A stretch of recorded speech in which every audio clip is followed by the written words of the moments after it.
all over the diocese. There are groups meeting in different churches where adults who've got learning difficulties are coming together to pray, to fellowship, to learn about their faith, to worship God.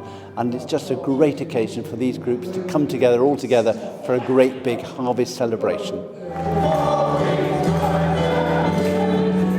Here in Basin Hill outside Shrewsbury, there's a residential home for people with learning difficulties, absolutely next door to the church, very closely linked with the church, and people from there come across and join in worship and really enrich the fellowship of the church here. So it's very natural that when we want to find a venue for a diocesan-wide celebration, we come here, we know we're going to be welcome.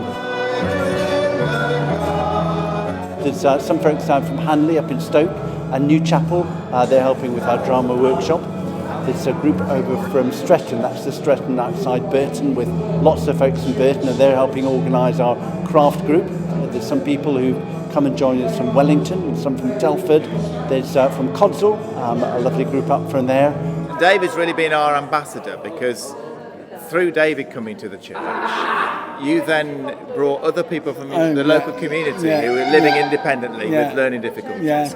And there's a group, the self-advocacy group, isn't it? The self-advocacy group meets on a Tuesday, And I went to see that group because David invited me, and then since then you've brought along a number of others who've really become part of the church. There's a national group called Prospects that helps support any church that wants to work with adults with learning difficulties, and somebody from there, Andrew's come to lead with our music. Prospects is widely regarded as being the church's best kept secret. We are actually the largest employer of Christians in the UK outside of the mainstream Christian denominations. And what we do is we're a charity which is dedicated to helping people with learning disabilities to live life to the full. Well, when Nordy comes to church, often we have a signer. And when we go to Soul Survivor, we sit at the front, don't we? And we sign. Andrew and Harvey. And Spring Harvest. You watch the signer, don't you? Yeah. And Nordy, you really enjoy having somebody signing. It just makes the service a lot more helpful, doesn't it? She joins in more when there's signing.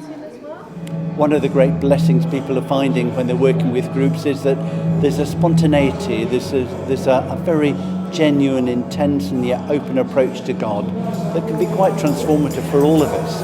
David brings with him a sort of joy, don't you? Because you're just a very joyful person, and you tend to join in with lots of, when there's kids come in for the songs and all sorts of things.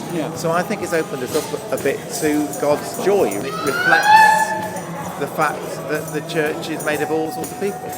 When you're planning worship for people with learning disabilities, you need to think about how you are going to communicate the truth and do it in a way which avoids jargon and avoids long and complex words, and avoids as much as possible figures of speech which people with learning disabilities generally have problems understanding, and also take account of the fact that their attention span tends to be even shorter than that of the rest of the congregation.